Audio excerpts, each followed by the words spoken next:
Okay, so the next thing I want to talk to you guys about is segment searching. Segment searching is just like field searching on Westlaw, right? So you're telling Lexis, don't look through every word of every document in the source that I've chosen. Only look through a certain part of the document. It's helpful if you have a little more information and you want to limit what you're doing, what opinions were written by a particular judge, case by party.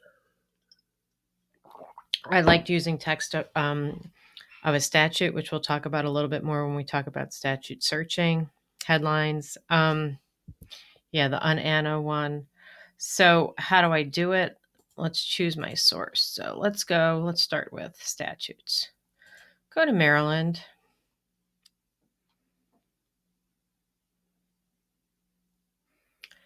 And I'm going to go to, in Maryland, I'm going to go to the code.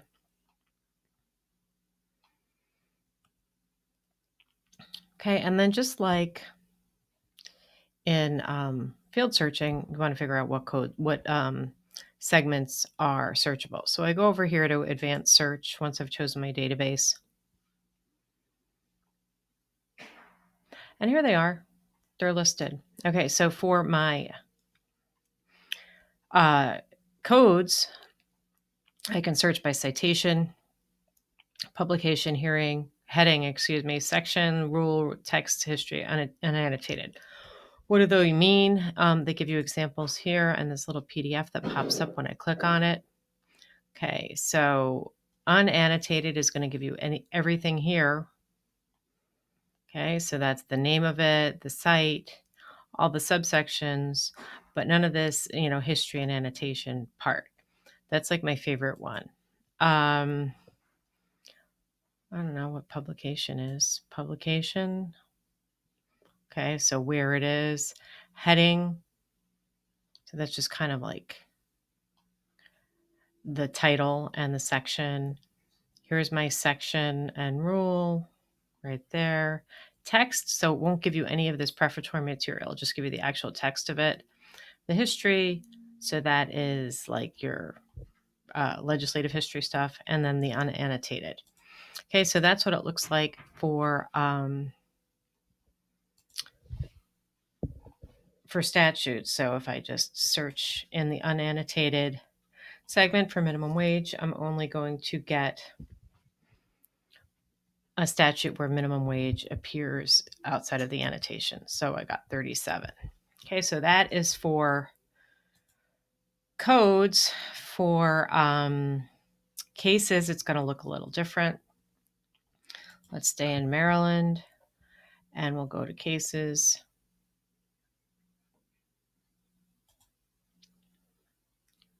And again, we're going to go to advanced search. Now, once you remember what these segments are, you don't have to go to advanced search. You can just type that right in your search box, but I want to show you what they are. So here for cases, obviously the segments are going to look different because it's a different type of document. So by party name, court, docket number, citation, the history, disposition, the court terms that Lexis uses, who wrote or the opinion by, something in the concurrence, something in the dissent. So, I don't know. Court terms. I spelled it right. That would be more helpful. Okay, and that would be how I would write it if I were actually typing it in the search box myself. Oh, I guess I have to hit search.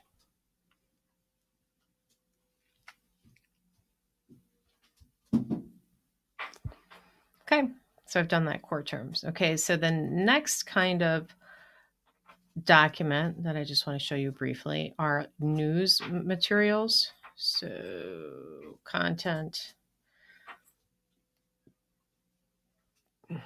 news,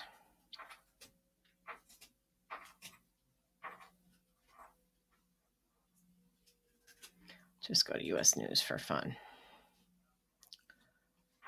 And then we are going to go, here's my fields. Okay, headline, Title. I like this headline and lead section, so that gives me the headline in the first paragraph, which if you ever wrote an article, you know that the first paragraph of a journalistic article should have the who, what, where, when, why, byline. So that's the author section, all of that stuff. Okay, so that's kind of how you do segment searching and which ones are helpful. So I like the UNANO one for statutes. I like the HLEAD one for news. I don't really use it for cases, but I do use it a lot in those two types of databases. Okay, all right, so that's segments. Let's talk about statute searching. You want to go back to Maryland? We can go back to Maryland. Where was that? Maryland.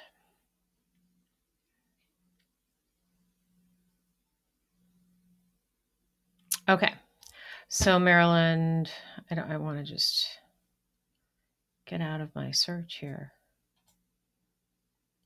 All right. Maybe this wasn't the best way to do it.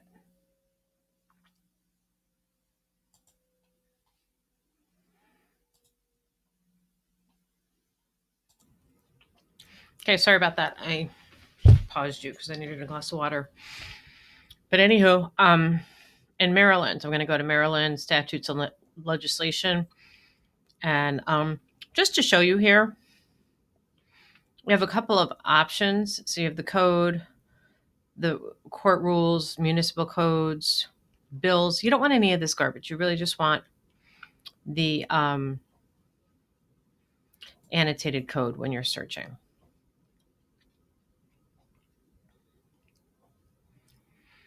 Okay, I'm here. So you'll see I have two options. I can put in something in the search box, or I can choose a subject and search from there. So when you're doing the table, we'll call this table of contents type searching. So using our subject. So say I'm interested in education. I'll click on that. Say I want higher education, community colleges, I don't know, regional community colleges. And then I pull up one and I find out what I'm looking for.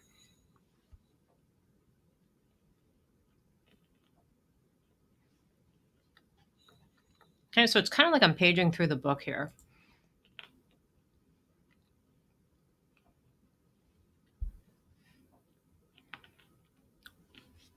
So say I'm interested in like minimum wage. So I go to labor. Oops, maybe if I spell it right. Okay, labor and employment. I can go down there.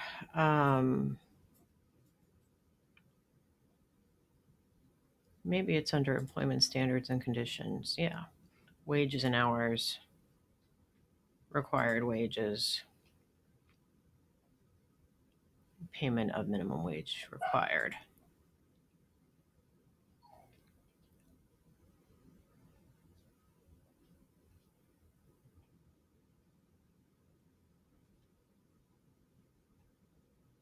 Okay, so the minimum wage is just what they use for the oh,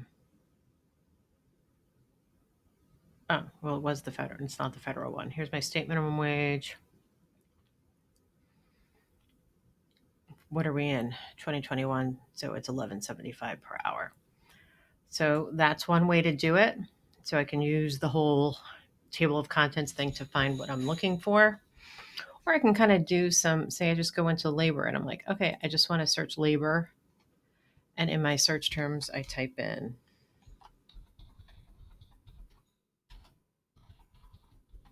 okay, and then I click on my little search. And then I have the same thing. So that's using table of contents type searching. Let's see. Okay, you have it by topic, and then you can pull it up. Now, if you have the citation, you can use the table of contents to find that as well. So if you knew we were in a certain section of the code, you can do it by number that way. Oh, well, it doesn't really have it, but Maryland must be a little different. And so if it was health occupations, Title IX, you can browse through it that way. Maybe let's try US code. I'm going to pause you again.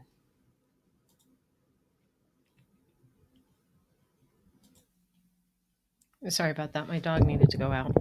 Anyway, so if I have a site and I'm looking for it, the table of contents is very helpful.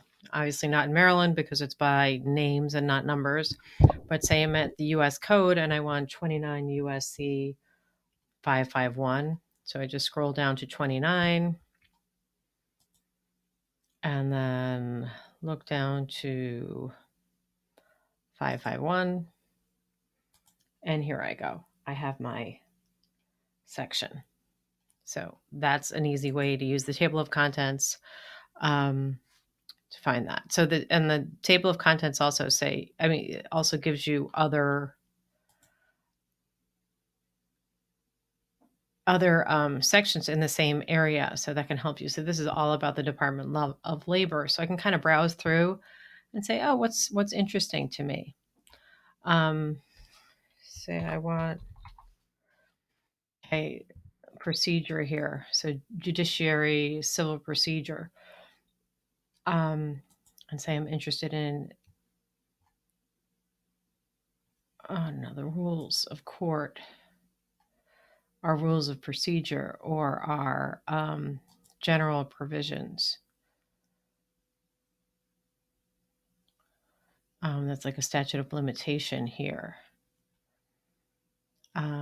Evidentiary issues, pending actions. So I can kind of just like browse through and see what's helpful to me, just like I was looking through a book. Okay, so you can see all of the sections of a statute. Okay, so the other thing that you can do is what we've been doing all along, full text searching in our red search box, just writing in our search terms in that box. So every word of every document includes everything. Just be very careful for statutory research. If you just type in random words, make sure that if you write, I want to know what the grounds for divorce is.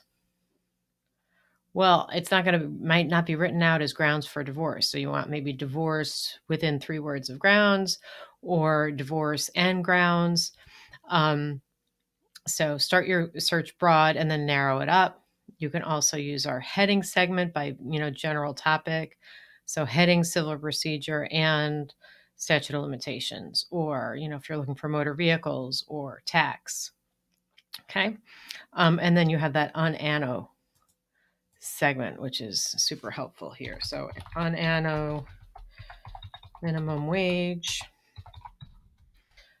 getting me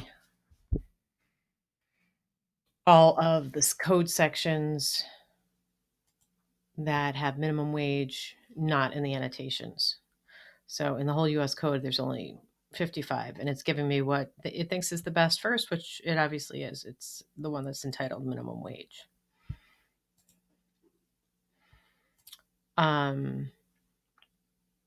You can also, all right, so like searching statutes by site. Just from the main menu, you can just type in a site of a statute and it often comes up. So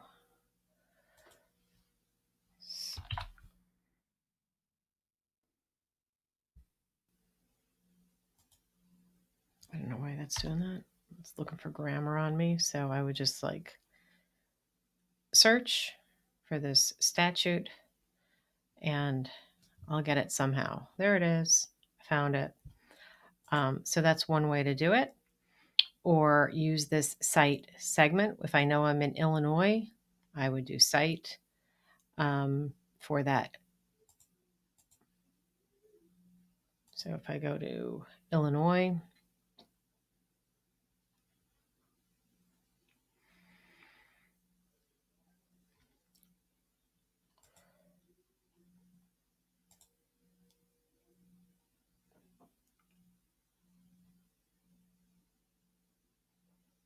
statutes. And then I would say cite if I, maybe I knew the number of it, but not the title of it or something. So cite 2-615. Going to look in that cite segment for those numbers 2-615. And here I go. So if I know I wanted the one in the civil procedure section, boom. And that's the other one. Get a doc assistance.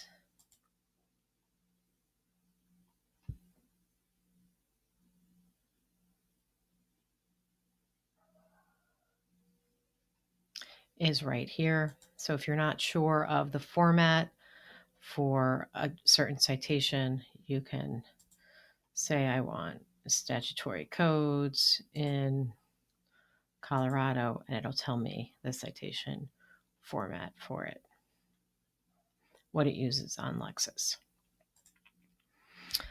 Okay, viewing my statute, make sure you read the statute and locate the section. Make sure you're looking at the subsection. Sometimes only part of the statute applies to your issue. You don't want to just cite the whole statute. You want to point the reader to exactly what you're talking about. All right, let's find one here. Boom.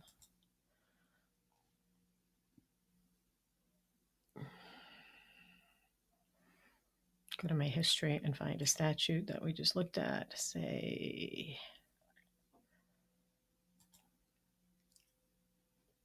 here, right here. Okay, so the top of my statute tells me how current it is. Okay, it's current through December 23rd, 2020. So that's pretty helpful for you. Okay, so that's one. On the right, we have this little box called About This Document. Okay, so it tells you where it comes from, and then we have the little shepherd's information, which I have a slide at the end of this PowerPoint, but we could talk about it now. So really the only thing you have to worry about in shepherdizing with regard to statutes is if there's this little like circle with an exclamation point in it, a red one. Now this tells you there's pending legislation that, there's often pending legislation. There's a bill proposed to change it, but until it's passed, that doesn't really matter to us. Unless you're really interested in this section and you want to monitor it, then you might be then set some sort of search monitoring for that pending legislation. You can shepherdize this document right here. And that will tell you anything that has cited to it. So these are kind of like your annotations here, right? So these are all cases that have talked about this code section. You can limit it by jurisdiction. You can search within results for additional words, narrow it by date, whatever works for you. Okay. You have citing decisions and then other citing sources, which might be secondary, which are, that's like an annotation in another code section. Okay, let me see where we are on my PowerPoint.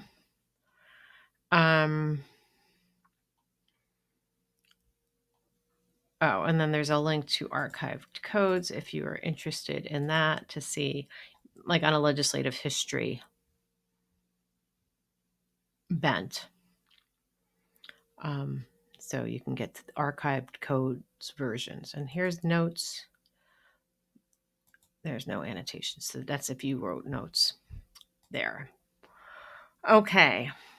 Statutory Blue Book. Remember Rule 12. You have the publisher and then the year. When we are in an online database, it's going to be the current year. Look at that Blue Book cheat sheet, and then you are actually going to be getting an assignment this week about Statutory Blue Book. Okay, so you put in the citation. Remember, just because it's this way in Lexis doesn't mean that it's Blue Book. You're going to have to go to the Blue Book and make sure that the abbreviation is right. Okay, saving to folders. Okay, so a lot of times you're doing a bunch of research. You might not want to print everything out or deal with it right away. So we have something called folders. So you go up to folders, you create a folder for whatever your research is. Okay, so, say I have my zone of danger research. I have a bunch of folders. So as I'm searching, I'm just going to do something crazy and just search for zone of danger in everything.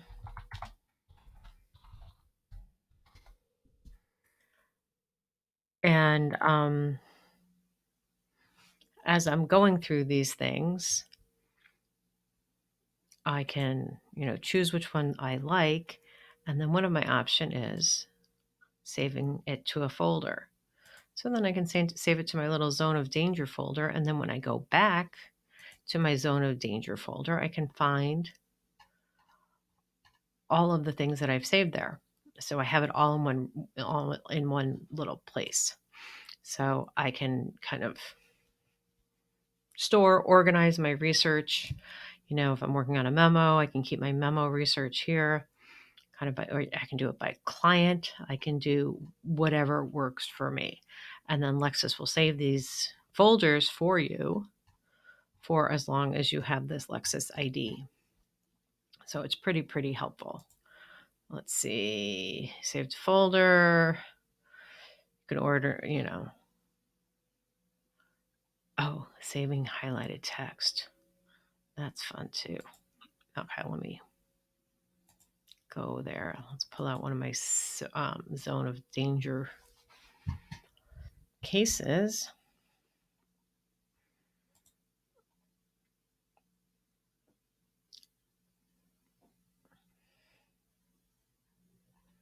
Okay, and say I think this is like really important. I highlight it and look at what I can do. So I can add this section to my folder. I can make this a search term. I can highlight it. Or let's see what else I can do. I can highlight it in any different color. I can write notes here. This is important. And then I can annotate that. And then I can save something, this little quote to my folder.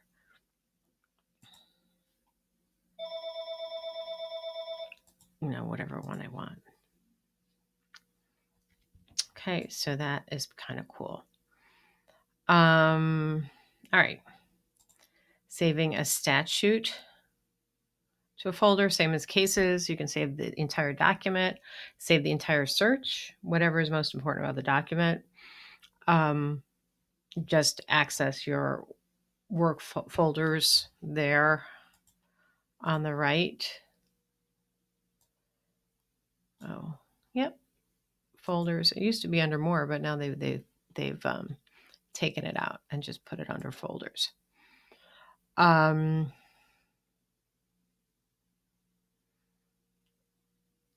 can shepherdize these things quickly as you go through them and just look through them again. Okay, so if you are doing statutory work, pull up your statute by site if you know it. Otherwise, choose the appropriate source. You can use either the table of contents and look at it like you were a book, or do some sort of hybrid where you're choosing a certain area of a code and using a word search within there, or just use a word search. If you're using a word search, take advantage of these segments like unano or text. And then don't forget the shepherdizing the statutes. Oh, this was kind of fun. I was just trying to figure out recent statutes that have changed. And this is one in New York that was repealed early February. So I'm just going to pull this one up.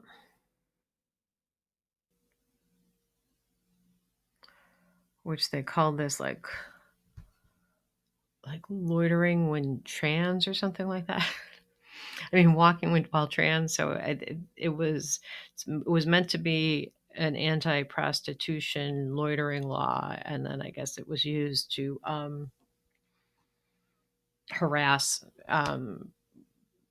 people who were transvestites or transgender. So anyway, it was repealed February 2nd. Okay, it tells you so that it was repealed here, but I just wanted to show you what it looks like in the Shepherds over here. So right there, Shepherdize this document. We have that circle with the exclamation point in the middle to tell you that something bad has happened. So we already know because it says it's repealed, but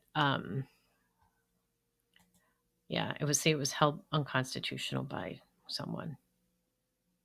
There you go. Okay. And actions. What's our comprehensive report? Let's see what this is. Yeah, it's telling me right here that it's repealed. So that's kind of what happened there. Okay. Yeah, don't worry about pending legislation, but the most important thing is if you see that exclamation point in a circle, then that's bad. Okay, so don't forget to watch all my stupid little videos on the assignments, do your dumb laws, get some extra credit, get your shepherd's work, do your assignment for this week. And remember, I'm not around until the way end of the week. All right, have a good one. Bye.